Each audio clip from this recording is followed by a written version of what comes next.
भारतीय इतिहास में हमें कुछ ऐसे युद्ध देखने को मिलते हैं जिनके बाद भारतीय इतिहास की दिशा और दशा बदल गई। उन्हीं में से एक युद्ध तराई का युद्ध है, जिसके बाद भारत के इतिहास में एक नया मोड़ आता है। यह युद्ध दो महान शासकों के मध्य होता है, जिसमें राजपूत सेना का नेतृत्व पृथ्वीराज चौहान और तुर्की सेना का नेतृत्व मोहम्मद गोरी कर रहा था। यह युद्ध भारत के इतिहास में एक युगांतकारी युद्ध साबित हुआ, क्योंकि इसी युद्ध के बाद भारत में तुर्की शासन की स्थापना होती है और भारत में तुर्की सल्तनत का विस्तार होता है। तो आइए जानते हैं कि किस प्रकार मोहम्मद गोरी के भारत में प्रथम आक्रमण से लेकर तराई के युद्ध के बीच कैसे युद्ध हुए और भारत के इतिहास के पन्नों में क्या क्या वर्णित हुआ। तो यहाँ पर हम सबसे महत्वपूर्ण बात ये देखेंगे, 1175 ईस्वी में मोहम्मद गोरी ने भारत पर पहली बार आक्रमण किया। यह आक्रमण मुल्तान पर हुआ और उस समय मुल्तान के पर करामातियों का शासन था। करामाती जिनका धार्मिक विचार हिंदू और बौद्ध था। तो 1175 ईस्वी में मोहम्मद गोरी ने करामातियों से मुल्तान को छीन लिया और मुल्तान पर उसका आधिपत्य हुआ। इसके बाद मोहम्मद गोरी ने भारत पर दूसरा आक्रमण गुजरात पर किया और उस समय गुजरात के शासक मूलराज द्वितीय से उसका युद्ध हुआ, परंतु युद्ध में मोहम्मद गोरी बुरी तरह पराजित हुआ और उसकी एक बहुत ही निंदनीय हार होती है। इस कारण मोहम्मद गोरी ने अपनी रणनीति और योजना को बदल दिया। वह गुजरात और राजस्थान के मार्ग को छोड़कर पंजाब और लाहौर और सिंध के रास्ते भारत पर हमला करना प्रारंभ किया। इसी कड़ी में उसने सबसे पहले पेशावर पर 1180 ईस्वी में कब्जा किया और 1181 ईस्वी में उसने लाहौर पर कब्जा किया। उस समय लाहौर पर गजनवी शासक खुसरो मलिक का शासन था। जब मोहम्मद गोरी ने 1180 और 81 के मध्य पेशावर और लाहौर को जीत लिया, उसके बाद उसने गजनवी शासक खुसरो मलिक को कुछ दिनों तक अपने अधीनस्थ शासक के रूप में शासन करने दिया, परंतु 1186 ईस्वी में मोहम्मद गोरी ने खुसरो मलिक की हत्या कर दी और पंजाब और लाहौर पर, पेशावर और लाहौर पर अपना संपूर्ण आधिपत्य किया। फिर उसके बाद अब मोहम्मद गोरी ने आगे बढ़ते हुए तबर हिंद पर आक्रमण किया। तबर हिंद पर उसका आक्रमण 1191 ईस्वी में था। जब मोहम्मद गोरी ने तबर हिंद के किले पर आक्रमण किया और उस पर कब्जा किया, इसके बाद पृथ्वीराज चौहान, जो उस समय अजमेर और दिल्ली का शासक था, और मोहम्मद गोरी की सीमा स्पर्श करने लगी, तो पृथ्वीराज को इस आगामी खतरे का एहसास हुआ। तो पृथ्वीराज चौहान ने मोहम्मद गोरी के विरुद्ध युद्ध करने की घोषणा की।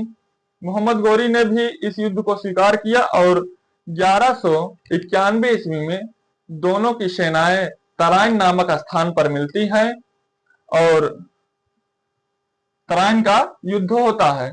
तराइन का यह प्रथम युद्ध है।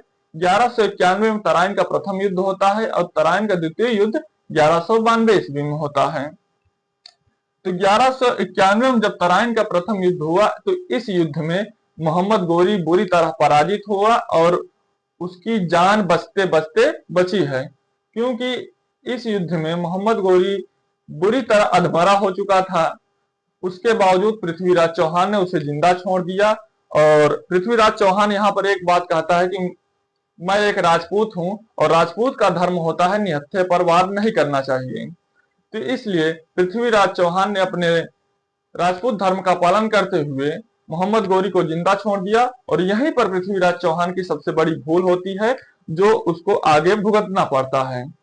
इस हार का बदला लेने के लिए मोहम्मद गोरी ने अपने अगले रणनीति की ओर बढ़ता है और अगले वर्ष उसने भरपूर तैयारी करके 1192 ईस्वी में तराइन के द्वितीय युद्ध में पुनः आता है। तो तराइन का द्वितीय युद्ध 1192 ईस्वी में हुआ। इस युद्ध में मोहम्मद गोरी ने भरपूर तैयारी की थी।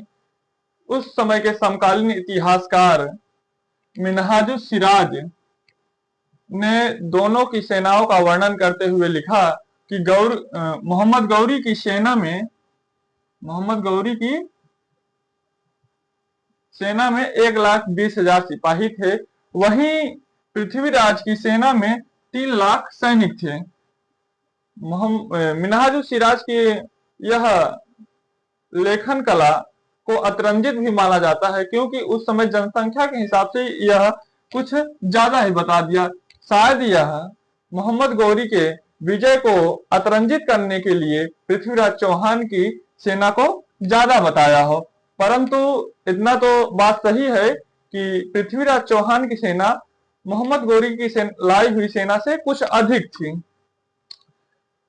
और आगे उस समय के एक और समकालीन इतिहासकार फरिश्ता लिखता है कि उस समय पृथ्वीराज चौहान को भारत के सभी शासकों ने तराई के द्वितीय युद्ध में मदद की थी, परंतु फरिश्ता का यह तर्क बिल्कुल गलत है, क्योंकि पृथ्वीराज चौहान की विस्तारवादी और सैनिकवादी नीतियों ने अपने आस पड़ोस के सभी राजाओं से दुश्मनी ले रखी थी। पृथ्वीराज चौहान और गुजरात के शासक मूलराज से दुश्मनी हुई थी, क्योंकि जब मोहम्मद गौरी ने गुजरात पर आक्रमण किया तब उस समय पृथ्वीराज चौहान की उम्र 11 वर्ष थी। जब गुजरात के शासक मूलराज ने पृथ्वीराज से मदद मांगी थी तो उस समय पृथ्वीराज के मंत्रियों ने गुजरात के शासक की मदद नहीं की थी। तभी इसी युद्ध के कारण तराई के द्वितीय युद्ध में मूलराज द्वितीय ने भी पृथ्वीराज की सहायता नहीं की, और पृथ्वीराज ने जयचंद से भी दुश्मनी मोल ले रखी थी, क्योंकि जयचंद और पृथ्वीराज के मध्य दिल्ली के लिए हमेशा लड़ाई होता था। और फिर पृथ्वीराज चौहान बुंदेलखंड के चंदेलों से भी दुश्मनी ले रखी थी। इस प्रकार यह माना जा सकता है कि उस युद्ध में पृथ्वीराज चौहान को किसी राजाओं की सहायता नहीं प्राप्त हुई थी। तो फरिश्ता का यह कथन झूठ होता है कि जिस प्रकार फरिश्ता ने कहा कि पृथ्वीराज चौहान की मदद उसके आसपास के राजपूत राजाओं ने की, यह बिल्कुल असत्य है। परंतु यहाँ पर एक बात सत्य मिलती है कि उस समय के पृथ्वीराज के अधीनस्थ शासक दिल्ली का गोविंदराज ने पृथ्वीराज चौहान को तराई के द्वितीय युद्ध में मदद की। तराई का द्वितीय युद्ध भारतीय इतिहास में एक निर्णायक लड़ाई साबित होती है। इस युद्ध में पृथ्वीराज चौहान की हार होती है और मोहम्मद गौरी की विजय होती है। इस युद्ध के बाद भारत में तुर्की सल्तनत की स्थापना होती है, और तराई के द्वितीय युद्ध के बाद पृथ्वीराज चौहान युद्ध के मैदान से भाग निकलते हैं, परंतु आधुनिक सिरसा, जिसे पहले सरस्वती कहा जाता है, वहां पर पृथ्वीराज चौहान को पकड़ लिया जाता है। परंतु इसके संबंध में अनेक इतिहासकारों के अनेक मत प्रचलित है।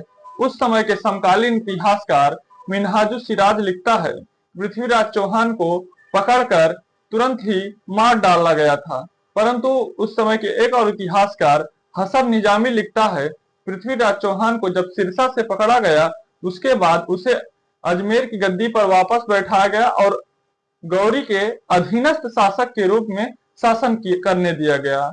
इसकी जानकारी हमें पृथ्वीराज चौहान की मुद्रा विषयक से पता चलती है, क्योंकि पृथ्वीराज चौहान के सिक्कों पर एक तरफ पृथ्वीराज चौहान का चित्र मिलता है तो दूसरी तरफ मोहम्मद गौरी का चित्र मिलता है, जिसके पीछे मोहम्मद बिन शाम लिखा होता है। तो इस प्रकार हम यह कह सकते हैं कि पृथ्वीराज चौहान तराई के द्वितीय युद्ध में हार के बाद भी अजमेर पर कुछ वर्षों तक शासन किया। परंतु एक और महाकाव्य है जिसका नाम पृथ्वीराज रासो है, उसमें ऐसा लिखा गया है कि पृथ्वीराज चौहान जब युद्ध हार गया तो युद्ध के बाद मोहम्मद गौरी ने उसे बंदी बनाकर गजनी ले जाया गया, जहां पर पृथ्वीराज चौहान की आंखें फोड़ दी गई। परंतु पृथ्वीराज चौहान ने सप्तभेदी बाण चलाकर मोहम्मद गौरी की हत्या कर दी। परंतु पृथ्वीराज रासो को आधुनिक इतिहासकार इसे कपोल और काल्पनिक घटना मानते हैं और इसकी कोई महत्वपूर्ण विशेषता नहीं मानते हैं। तो परंतु पृथ्वीराज चौहान को जब अधीनस्थ शासक के रूप में अजमेर में शासन करने दिया गया, कुछ समय बाद पृथ्वीराज चौहान ने तुर्कों के विरुद्ध विद्रोह कर दिया, परंतु उसके बाद तुर्कों ने पृथ्वीराज चौहान को दोबारा पराजित कर और उसे मृत्युदंड दे दिया गया। तो इस प्रकार हम तराइन के युद्ध के बारे में संक्षिप्त जानकारी प्राप्त करते हैं और इस छोटे से वीडियो के माध्यम से हम तराइन के प्रथम युद्ध, द्वितीय युद्ध के बारे में जानने और किस प्रकार दिल्ली सल्तनत और तुर्की शासन की स्थापना भारत में होती है। तो इसी के साथ इस वीडियो की समाप्ति करते हैं। जय हिंद, जय भारत।